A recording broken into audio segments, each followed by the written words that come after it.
So yun mga katropa, ito nga meron na naman tayong issue rito mga katropa, may check engine siya. So alamin natin kung ano yung check engine mga katropa. Tinanggal ko na nga yung cover dyan, pero scan natin mga katropa para malaman natin at ma-share ko sa inyo kung ano yung trouble code, para magkaroon kayo ng idea kung sakaling ma-encounter nyo mga katropa. Ito basic lang naman para yun nga, magkaroon kayo ng idea. So siyempre bago yung lahat, maraming salamat sa pagsuporta sa aking channel, lalo na yung mga subscriber, YouTuber, viewers, yan, sa mga nagla-like at nagko-comment at hindi nag-skip ng ads para kumita tayo. Maraming salamat sa inyo mga katropa. Shout out sa Mechanic Group admin, kay parang Jan, kay parang Gilby, kay Sir Peter Track, sa mga ibang group admin, sa ating mga members. Shout out sa inyo sa mga patuloy na nagsusuporta sa ating channel. So yun nga mga katropa, meron siyang check engine. Alamin natin mga katropa para magkaroon kayo ng idea. So let's go.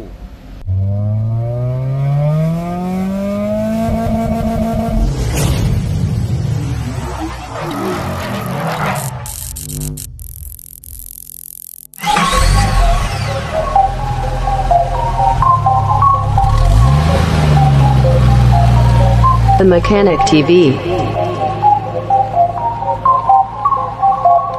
Who made this? The Mechanic TV channel, dito ay manood ka. Click mo subscribe button, click yung bell, updated ka sa mga paparating namin na gawain. Alam mo na, subaybayan galaw ni Sir Edgar Manabat. The Mechanic TV. So ito nga palang unit natin ay Peugeot. Ayan. So meron siyang check engine fault daw mga katropa. So ito nga, nakasalang na yung ano natin, na-scan ko na kasi matagal mag-scan, kaya in-scan ko na. So alamin natin kung ano yung kanyang trouble code. Read DTC natin. So ito, permanent upstream oxygen sensor signal short circuit between the sensor signal and the heating signal. So ano muna tayo rito, pero meron na siyang problema sa oxygen sensor. So dito tayo sa ating next, ayan, motorized throttle position sensor signal inconsistency between one track. Motorized throttle position sensor signal inconsistency between one track. So pares lang yan. So ito yung pinaka issue natin, tong P0121. Ayan. So ngayon nagprint tayo ng code ng P0121. Alamin natin kung ano yung mga posibleng mga katropa, kung saan tayo mag-uumpisa mag-check. Yan. So almost same lang naman ng ibang unit yung mga ganyang code mga katropa, kung meron kayong code. So ito, so yan mga katropa yung code nya, P0121 fault code. Tapos ayan yung susundan nating description nya mga katropa, yung mga checkin natin pagdating sa mga ganyang code. Ayan.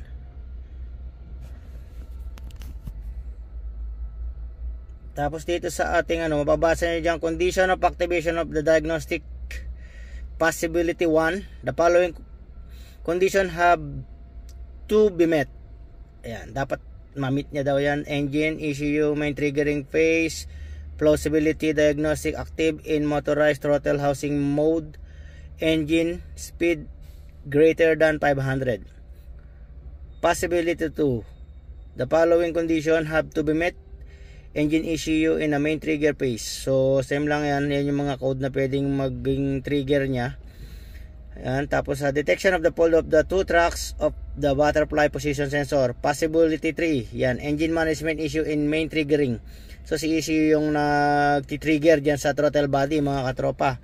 Pagdating dito sa condition ng disappearance of the fault, possibility 1, and the following condition have been met. Dapat ganyan yan. Basahin nyo na lang mga katropa. Possibility 2. Yan, engine running. Possibility 3. Yan yung mga mga katropa, yung pag-trouble. Yan yung mga gagawin. Tapos pagdating dito, yan.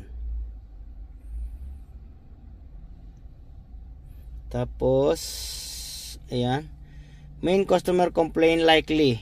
Yan. Si customer nakakarana siya ng starting difficult, idle unstable, idle speed too high, alin dyan mga katropa, or lack of power, engine snatching. So yung suspected areas natin mga katropa, yung throttle body, suspected lang yan mga katropa. Yan yung mga checkin natin. Electrical harness, yan. Engine ECU or connector. Siyempre, pagdating sa ganyan mga katropa, sa suspected area natin, yung i-check nyo si harness muna kayo mga katropa, tapos si connector. Yan. So sa condition na to mga katropa, okay naman yung RPM niya mga katropa. Yan. Nag-test drive nga ako, okay naman yung RPM niya mga katropa. Ayan, oh, wala man tayong nagkakaproblema sa RPM. So yun nga lang, nagkakaroon siya ng P0121 mga katropa. Throttle position signal. Ayan. So yung ano niyan, kasi pag tinapakan natin yung gas pedal, pupunta muna sa ECU yan mga katropa. Pupunta muna sa ECU. Pagdating sa ECU, si ECU naman yung magbibigay ng command sa ating throttle body mga katropa. So suspect nga natin dyan yung throttle body, harness, connector, tsaka ECU. Pero 90% nito mga katropa, si ECU yung may problema. Kasi nung nakaraan, naka-encounter din ako ng ganito mga katropa. Sa throttle body rin yung issue. Yun nga, nag-check tayo ng harness mula dito sa pedal papunta sa throttle body, okay naman. Tapos yun nga, meron tayong pan-test part na pedal, tinesting natin, ganun pa rin mga katropa. So nag-decide na palitan ng ECU, tsaka pa lang na-solve yung problema mga katropa. Pero ito, ulitin ko, 100% ECU mga katropa yung ano nito, yung issue. Ayan. Kasi tingnan nyo mga katropa, i-analyze nyo. Kung throttle body yung problema nyan mga katropa, magluloko na si RPM. Magluloko na mga katropa si RPM. Pag throttle body yung issue. Ayan. Magluloko na. Ayan. Nga pala, bago kayo pumunta sa mga gantong ano, siyempre i-ano nyo muna. Ang tawag doon, i-program nyo muna mga katropa. Active nyo muna yung tignan nyo muna yung condition ng activation ng kanyang throttle body. Kumbaga i-program nyo kung mapoprogram, ganyan. So pag okay yung program, so yun, wala nang problema sa throttle body, okay yung program, punta na kayo sa ano, sa ECU. Ito kasi hindi ma-delete mga katropa yung check engine yan, oh. Ito yung naging issue. So try natin i-delete. Yan. Try natin i-delete read it. Ay, sorry. Clear fault natin. Yan. Yes. So humihingi siya ng tawag doon. Kilometer reading 67,634 67,634. Okay. Pag sa Peugeot ganyan kasi yung motor pa hinihingi pa yung ano, yung kilometer. Clearing in progress.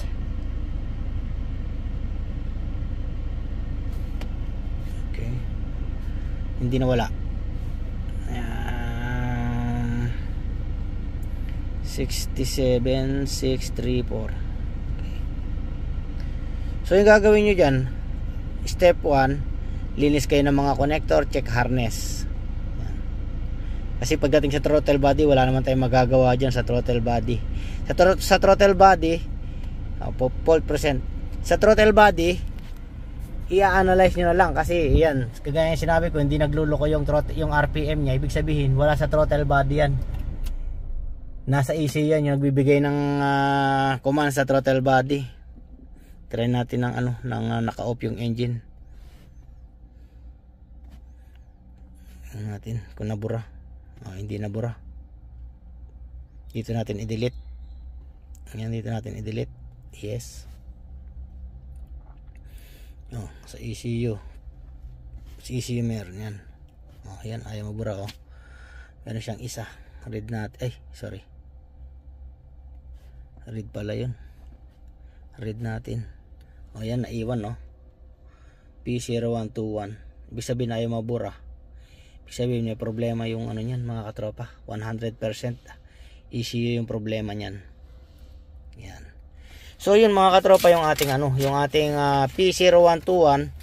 Yan, i-ano natin para magkaroon kayo ng idea. Basahin nyo na lang mga katropa para kung sakaling ma-encounter nyo kung saan kayo pupunta na sa pag-check mga katropa. Sa Peugeot or another car, ganun din naman yung ano niyan mga katropa, iisa lang yan.